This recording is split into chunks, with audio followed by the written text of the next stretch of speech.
Hi Prep 2, for our first lesson in English this week, we are going to be looking on pages 8 and 9 of our book Lost Species. Now this page we looked at last week, didn't we? All about the Velociraptor. And it shares a double page with a dinosaur called the Protoceratops. And that's the dinosaur that we're really going to be looking at in detail today. So let's have a little read about what this animal was all about. I'm going to zoom in a bit for you there so you can see it a bit clearly.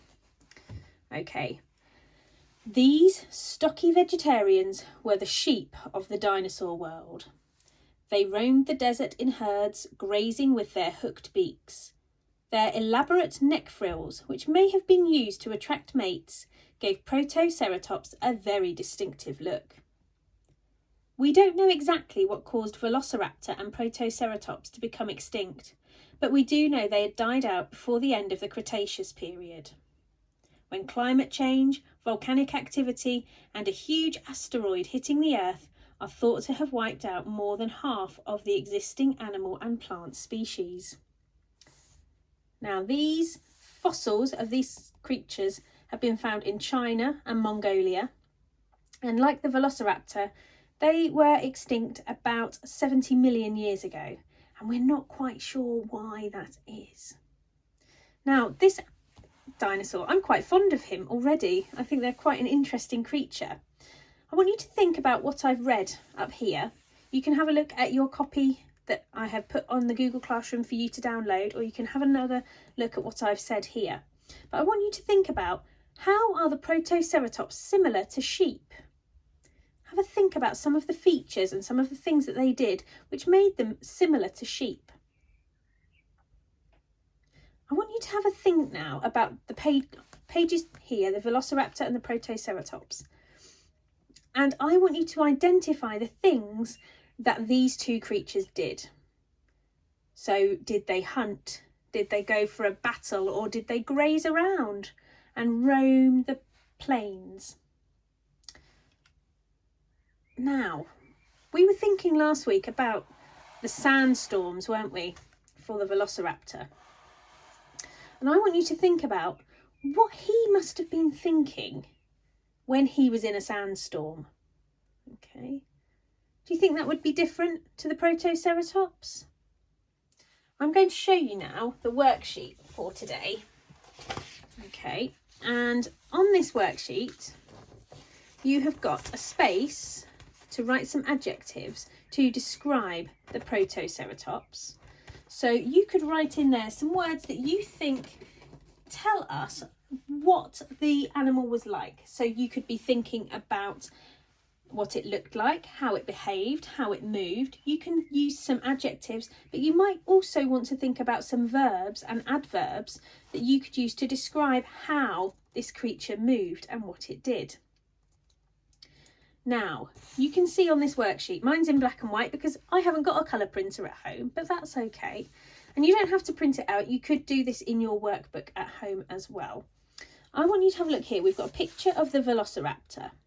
And in this bubble here, I want you to be writing a couple of notes about what the Velociraptor might be thinking in a sandstorm and what the Velociraptor might be thinking when it's been hunting for its prey. Now, what would the Protoceratops be thinking if it was in a sandstorm? Do you think it would be different to this creature? And what do you think the Protoceratops might have been thinking if it was going into battle with a Velociraptor? I want you to record your thoughts in the thought bubbles. They just can be notes to use some of your ideas. Get those ideas down. And then you can see there's some space to write a few sentences where I would like you to use your ideas here and formulate them into some proper sentences where you might want to use some adjectives. You can use some that you've put in the box up here and just develop those ideas a little bit further. I'm going to write a few different words in here that I can use to describe the Protoceratops. So I've just read through the information again. You can do that at home as well. And I'm thinking that a word that was used in the book is the word stocky. Now you can use your vocabulary sheet, which you can download, which will give you the definition of what that word means if you're not sure. It kind of means that it's short and heavy and broad. Okay, I'm going to put heavy. I think it's going to be a heavy creature. It's got quite an interesting face. It's got a hooked beak. Now, if I look at that, it reminds me a little bit of a parrot's beak. So I'm going to put like a parrot, and I have got in there a little bit of a simile as well, haven't I? Okay, you can add a few more, but I'm going to move on now. You can start to think about what this creature would have thought about if it was in a sandstorm. I think it might be nervous, and it might panic a little bit. Okay, I think it might run for cover. Okay, now what would the velociraptor be thinking if it was hunting for prey?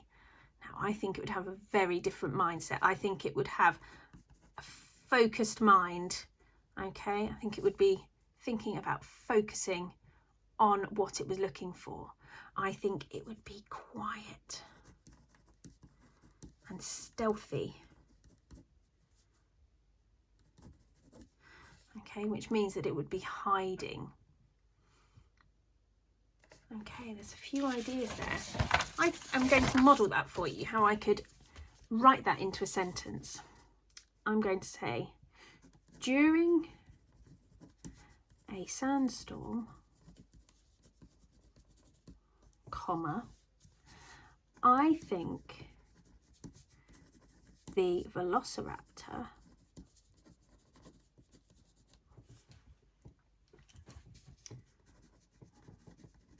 would be nervous and it might run for cover quite quickly. Ooh.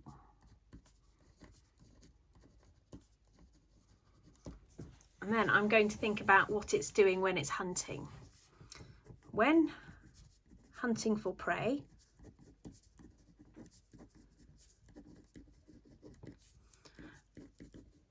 I think the velociraptor